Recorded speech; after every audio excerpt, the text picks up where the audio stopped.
Looking for a place to preserve your valuables, like jewelry, gold, or property papers?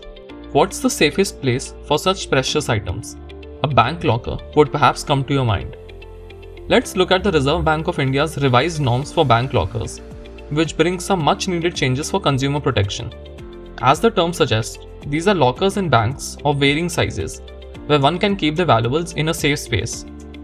Banks offer lockers in different sizes, typically in small, medium, large, and extra large sizes. The rental charges obviously vary according to the size.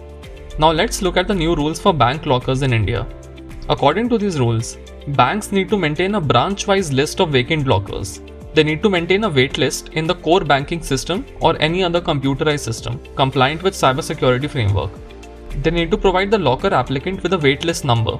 An important change in the new rules is regarding the term deposit that banks demand from customers for lockers. When a customer approaches a bank for a locker, the bank collects a term deposit at the time of allotting the locker. This deposit acts as a security for the bank in case the customer fails to pay rent for the locker. Think of it as the security deposit you pay when you rent a flat. According to the earlier rule, banks had a free hand on the size of the term deposit. However, in the new rules, the term deposit amount has been capped at 3 years rent for the locker, plus the charge of breaking open the locker. So assuming that the State Bank of India charges Rs 12,000 as rent for a large locker, the term deposit cannot exceed Rs 36,000.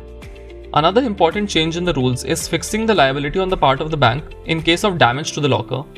In case of loss of contents of the locker due to fire, theft, burglary, robbery, dacoity, building collapse or fraud by a bank employee, the bank will have to bear liability towards its customers.